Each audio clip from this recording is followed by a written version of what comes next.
भारत पाकिस्तान तनाव के दौरान से ही अवैध रूप से रह रहे बांग्लादेशियों के खिलाफ भारत में कार्रवाई की जा रही है। वहीं अब एक बार फिर अहमदाबाद के चंडोला में बुलडोजर की कार्रवाई तेज हो चली है। 3000 पुलिस कर्मियों की मौजूदगी में 3 दिनों तक ये कार्रवाई चलेगी। इस दौरान 8000 से ज्यादा अवैध निर्माण ध्वस्त किए जाएंगे। अहमदाबाद नगर निगम की 50 टीमें 3000 पुलिस कर्मियों के साथ मिलकर इन अवैध निर्माणों को हटाएंगी। जानकारी के मुताबिक दूसरे फेज में 8000 से ज्यादा अवैध निर्माण ध्वस्त किए जाएंगे, जिससे 2.5 लाख स्क्वायर मीटर जगह खाली होगी।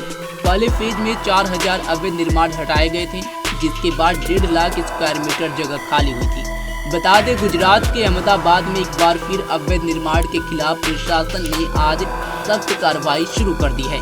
आज शहर के चंदोला तालाब इलाके में दूसरी स्टेज के तहत करीब 8000 अवैध मकानों को ढाने का काम तेज हो गया है। कतारों में बुलडोजर खड़े हैं और अवैध निर्माण के खिलाफ एक्शन को तैयार हैं। पहली स्टेज में इलाके के लगभग 3000 मकानों पर बुलडोजर चलाए गए थे। अवैध मकानों पर कार्रवाई के दूसरे स्टेज के लिए तैयारियां पूरी तरह से कर ली गई हैं। प्रशासन ने कार्रवाई को बिना किसी बाधा के चलाने के लिए 75 बुलडोजर और 150 डंपर तैयार किए हैं। इसके साथ ही सेफ्टी के लिए पुलिस कर्मियों को तैनात किया गया है। पहले चरण में लगभग 3000 अवैध मकानों को ढाया गया था, जिनमें ज्यादातर घर अवैध बांग्लादेशियों के थे। वहीं अब दूसरे चरण में भी प्रशासन 8000 अवैध निर्माणों को टारगेट बनाया है।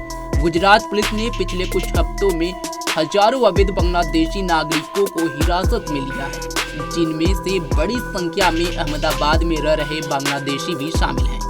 चंदोला लेक इलाके में चल रही इस कार्रवाई का मकसद सिर्फ अवैध कब्जों को हटाना और घुसपैठियों पर लगाम कसनी है। लंबे समय से चंदोला लेक का इलाका अवैध बांग्लादेशियों का गढ़ बना हुआ था, जहां ह्यूमन ट्रैफिकिंग और फेक डॉक्यूमेंट्स का जाल फैला था।